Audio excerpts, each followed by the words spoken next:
Salam Bapak Ibu yang terkasih dalam Tuhan Yesus Kristus.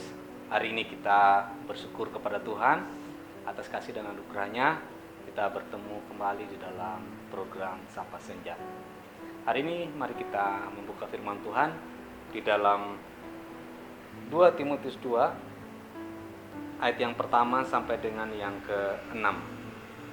Sebab itu, hai anakku, jadilah kuat oleh kasih karunia dalam Kristus Yesus. Apa yang telah engkau dengar daripadaku di depan banyak saksi, percayakanlah itu kepada orang-orang yang dapat dipercayai, yang juga cakap mengajar orang lain. Ikutlah menderita sebagai seorang prajurit yang baik dari Kristus Yesus. Seorang prajurit yang sedang berjuang tidak memusingkan dirinya dengan soal-soal penghidupannya, supaya dengan demikian ia berkenan kepada komandannya. Seorang olahragawan hanya dapat memperoleh mahkota sebagai juara apabila ia bertanding menurut peraturan-peraturan olahraga. Seorang petani yang bekerja keras haruslah yang pertama menikmati hasil usahanya.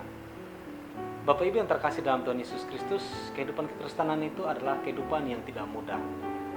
Kenapa tidak mudah? Karena dari hari ke hari kita menghadapi yang namanya persoalan-persoalan. Ya, biasa persoalan dalam diri kita sendiri, maupun persoalan-persoalan yang memang berasal dari kuasa si jahat. Oleh karena itu, kehidupan kita adalah kehidupan yang tidak mudah. Nah, di sini Rasul Paulus menasihatkan kepada Timotius supaya ia menjadi pribadi yang kuat. Ayat pertama di sana dikatakan, jadilah kuat oleh kasih karunia dalam Kristus Yesus. Jadi, ayat-ayat yang kita sudah baca tadi adalah menegaskan bahwa seseorang kalau mau kuat, haruslah kuat di dalam kasih karunia Tuhan Yesus Kristus. Karena kekuatan utama kita hanya berasal daripada Tuhan. Ya, sehebat apapun seseorang, sekuat apapun seseorang, setenar apapun seseorang, itu tidak akan berdampak apa-apa kalau dia tidak mengandalkan Tuhan Yesus. Ya. Kalau dia hanya mengandalkan dirinya sendiri, maka hanya tinggal menunggu waktu saja. Ya. Nah, kehendak Tuhan dalam kehidupan kita sebagai orang percaya adalah kita menjadi pribadi-pribadi yang kuat. Lalu bagaimana kita menjadi pribadi yang kuat di dalam Tuhan Yesus? Dalam ayat-ayat yang kita baca tadi, Rasul Paulus menuliskan ya, ada 3 orang atau 3 pribadi, bagaimana mereka dipakai sebagai contoh oleh Rasul Paulus, dan ini menjadi pelajaran berharga buat kita sebagai orang yang percaya.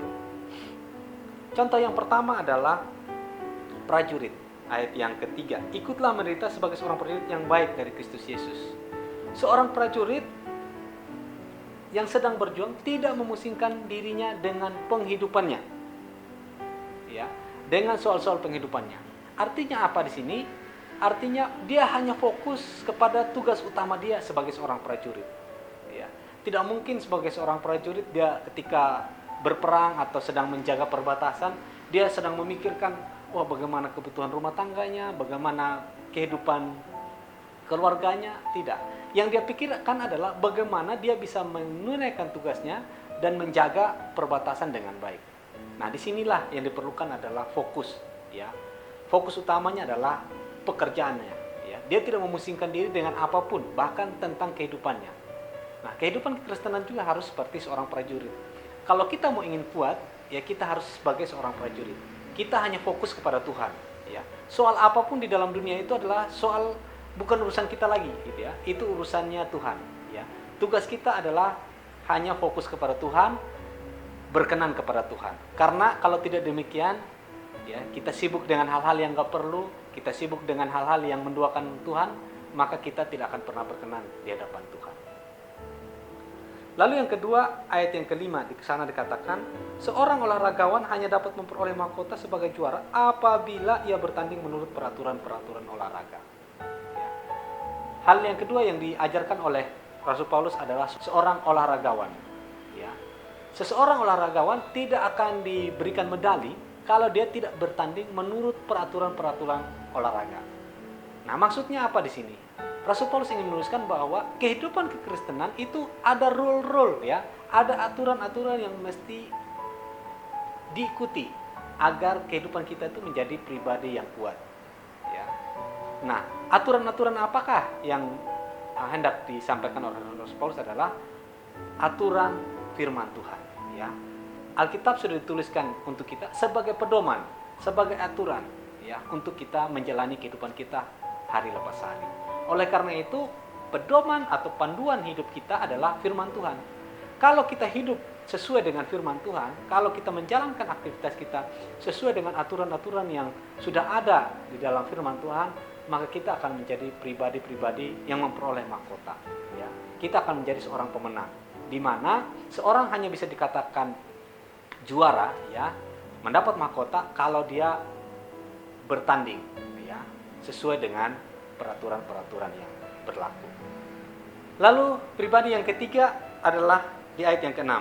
Seorang petani yang bekerja keras harus yang pertama menikmati hasil usahanya. Ya. Contoh ketiga yang dituliskan oleh Rasul Paulus adalah seorang petani. Ya. Saya seorang petani. Keluarga saya juga berasal dari petani. Nah, saya tahu betul bagaimana untuk mendapatkan hasil yang maksimal, maka kuncinya hanya satu, yaitu kerja keras. Ya. Kerja keras. Nah, tidak mungkin yang kita tanam itu akan tumbuh dengan sendirinya.